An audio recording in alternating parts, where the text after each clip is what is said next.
Welcome back now. We all know the feeling when the wheels hit the runway at the end of your holiday and you're flooded with feelings of dread. Psychologist Alison Keating joins us now with advice on beating the post-holiday blues. You're very welcome, Alison. How are you? Hi, Alison. How are you? And I suppose this is just a stress that we're not necessarily talking about holidays abroad, although plenty of people have done that. It's potentially just a break from your normal way of life, be it a job and a staycation at home. Maybe the kids have gone away for a couple of nights down to the grandparents and you've had some time to yourself, and then it's getting back to normal and saying goodbye to that lovely time you were looking forward to. Yeah, and especially with the summer we've had as well. So is it an actual thing then, the post-holiday blues? Well, I think a lot of people do really feel quite down after their holidays. It's just, I suppose what's useful is that it's quite normal. But then I think people maybe don't sit with what actually is about, so they never get down to changing it. So I suppose that's what I thought today, was that maybe we should actually sit with it, think about it a little bit, and make some changes in your life. Before we look at how you can handle that feeling of those post-holiday blues and be down after the fun and excitement of your holiday, is a lot of it what happens before the holiday, i.e. the expectation, the build-up, spending lots of money, getting ready for it, putting to the back of your mind lots of things that you don't want to deal with until after your holiday, all that sort of stuff. I think it is. I think it's similar to, like, say, anxiety. It's about, as I say, what's happened before, what you actually had, and then it's actually the fear of what you're coming back to, because September is an incredibly busy time of year, especially for parents. And if people have been off all summer and had a great summer, and as I said, it's been fantastic, all of a sudden reality hits, and when we look at the first thing, it's financially very expensive to go on holidays. And as I said, it doesn't matter whether you stay here or go away. But also I think it's become such the norm that people actually do go away whether they can afford it or not. And I mean, I kind of laugh at certain ads that say to you these experiences are priceless.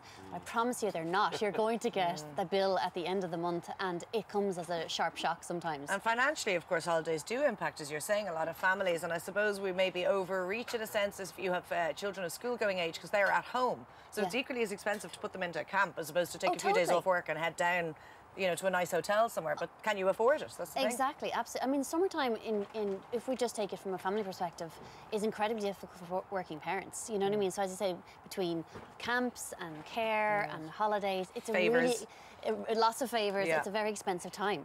So what should we do then? Should we make a budget? Yes, it's really practical, and I say this with tongue in cheek because I'm the worst in the world, but a budget really is a great idea. It does actually have a sense of what's coming in, what's going out. Sometimes even on your bank account, they actually can show you how much you're spending, which is terrifying. Oh, I didn't like that. It's really scary. Itemized. It's like, just at the bottom is a little pie chart. The pie chart. And my pie chart is very unbalanced. It's kind of pie I don't like. Yeah, exactly. So just have a look at it and go, do you know what? Okay, this is where we're at the moment. We've got to get the books now and the shoes and the school bags. We need to actually cut back. What are we going to do? So that sort of thing, come back from holidays, you really have to be straight with yourself and say, you do. Get down to business and sort it out. Arguments that happen on holidays and things that maybe bubbled up in relationships because you're spending time together that you mightn't spend when you're working. That's obviously good. There's obviously going to be an after effect when you come back from holidays. I think a lot of people, there's so much planning that goes into the holidays, buying all the clothes, getting all the creams. No one actually plans to have fights, and then everyone has this great idea that's going to be romantic strolls on the beach, but the reality can be quite different. And couples often, and the whole family, if you're there with a family, like the kids can be killing each other, and it's just quite stressful. So all of a sudden, issues that have been there before you went on holidays come to the fore, and perhaps you actually do have time to have these conversations. So what I'm saying is that, look, arguments happen, and actually they're good. What conversations need to be had? How are you feeling in the relationship? Do you actually feel connected, as a couple, or are there things that have been coming up during the year that need to be actually sorted? So in a really practical way, don't just be frightened and be upset. Most people just get really upset. I can't believe we're fighting on holidays, it's ruined. No, just kind of go, you know what, there's an issue here.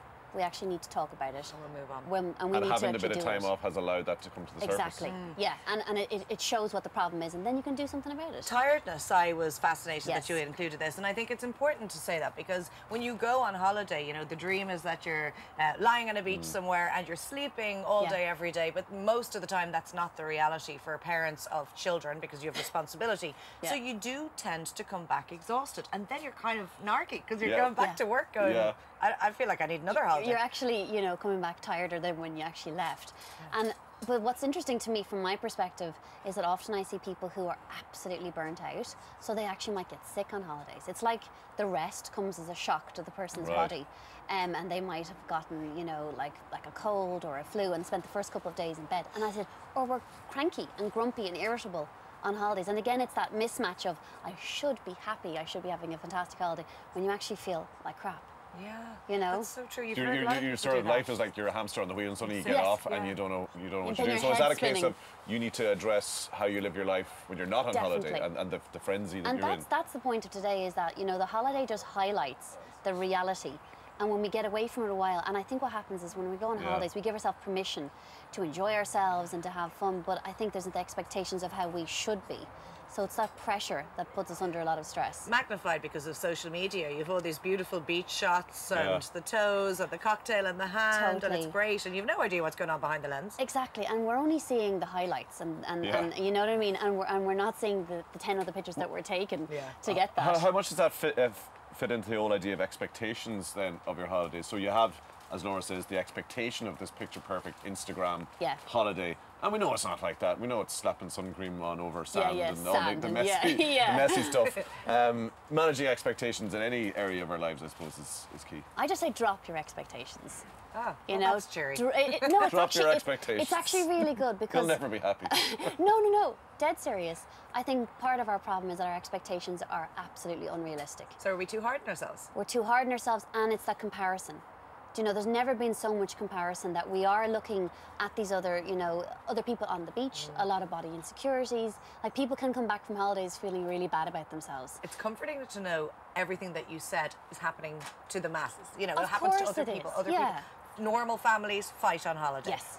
It's okay to come back exhausted. Yes. As Tommy said, it's okay to kind of just re-examine the issues that might have been at you before when you come back. It's all normal. It's all normal, and that's why when we say blues, I say it lightly, but the truth is we have to look at our lives and go, is my life the way I actually want it to be?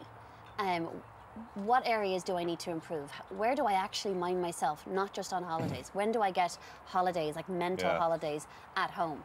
Great stuff, Alison. And there is one cure for post-holiday blues: book another holiday.